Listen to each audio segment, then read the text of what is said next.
এটি ভারতের এক গোপন মানব হাড় প্রক্রিয়াজাতকরণ কারখানা। এখানে মানুষকেও মেরে ফেলা হয় আর মুহূর্তের মধ্যে তাদের শরীর থেকে অঙ্গ আলাদা করে নেওয়া হয়। তারপর নিঃশব্দে লাশগুলো হাড়ের ফ্যাক্টরিতে পৌঁছে যায়। সেখানেই মাংস আর রক্ত সম্পূর্ণ পরিষ্কার করে পরে হাড়গুলো ব্লিচ করে একেবারে চকচকে কঙ্কালে পরিণত করা হয়। কলকাতায় প্রতি বছর অসংখ্য মানুষ নিখোঁজ হয়ে যায়, আর অশের সবচেয়ে বড় কেন্দ্রগুলোর একটি। গত ৩০ বছর ধরে কলকাতার আন্ডারগ্রাউন্ডে এই নিষিদ্ধ শিল্প গোপনে চলেই আসছে। কয়েকদিন আগে দুজন অপরাধী, একজন মোটা আর একজন রোগা, একটি ব্রাহ্মণ পরিবারকে হত্যা করে। কিন্তু এই খবর পৌঁছে যায় এক প্রভাবশালী স্থানীয় রাজনীতিকের কানে। যখন সে সব জানতে পারে তখন রাগে ফেটে পড়ে। সম্ভবত সেও আমার আন্ডারগ্রাউন্ড নেটওয়ার্কেরই অংশ ছিল। আমার পার্টি লিডার বালনের গোপন ছত্রছায়া তার পেছনে ছিল।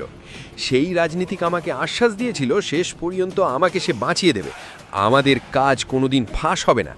কিন্তু তবুও আমার রাগ কমেনি। এই রাজনীতিক শাসক দলের সবচেয়ে পুরনো সদস্যদের একজন। আমি বলেছিলাম শুরুতেই আমি ডিটেকটিভ স্যাপকে এই ঘটনার তদন্তে লাগিয়েছি। আমার জন্য এই চক্রের আসল বসে পৌঁছানো এত সহজ নয়। যখন আমার বয়স ছিল ১৩, তখন আমি আর আমার মা কলকাতায় রাস্তায় দিশেহারা হয়ে ঘুরতাম। বেঁচে থাকাটাই ছিল কঠিন। ঠিক তখনই এক টাকলা গ্যাং লিডারের নজর পড়ে আমার মায়ের ওপর। কিন্তু ছোটবেলা থেকেই আমি ছিলাম নির্মম। অপমানের বদলা আমি নিতেই জানতাম। সেই স্বভাবই একদিন আমাকে গ্যাংয়ের শীর্ষে উঠিয়ে দেয়। যে টাকলা লোকটা আমার মাকে কষ্ট দিয়েছিল, আমি ওঁত পেতে তাকে মেরে ফেলি। ২৪ বছর বয়সে পৌঁছানোর আগেই মাত্র ১১ বছরের মধ্যে আমি নিজের ছোট্ট সাম্রাজ্য দাঁড় করাতে শুরু করি।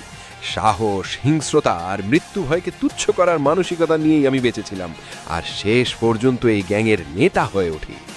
আজ বহু দশক পর আমি এই সংগঠনের প্রায় সব বড় বেআইনি কাজ নিয়ন্ত্রণ করি। আমি যতই নিষ্ঠুর গ্যাংস্টার হই না কেন, মানুষ আমাকে এক কর্তব্যপরায়ণ ছেলে হিসেবেও চেনে। পার্টি লিডার বালান আমাকে ফোন করে বলেছিল রাজনীতিকটাকে আপাতত ছেড়ে দিতে, কিন্তু তখন আমি গভীর দ্বিধায় ছিলাম। ওই অপহরণের সঙ্গে আমার কোনো সম্পর্কই ছিল না। কিন্তু এখন বেশি কথা বলার মতো অবস্থায়ও কেউ নেই। আমি শুধু আমার সবচেয়ে বিশ্বস্ত সঙ্গী রাডিকেটেকে জানালাম রাজ সকালের অপহরণের পেছনে কে ছিল সেটা যেন সে খুঁজে বের করে। রাডি আমার সঙ্গে শুরু থেকেই আছে। স্যাপ আর রাডি ওরা আমার কাছে ভাইয়ের মতো। বহু বছর আগে শত্রুরা আমাদের উপর হামলা চালিয়েছিল, আর প্রথম আঘাতটা পড়েছিল ভয়ঙ্করভাবে। আমার লোকেরা একে একে মরতে শুরু করেছিল।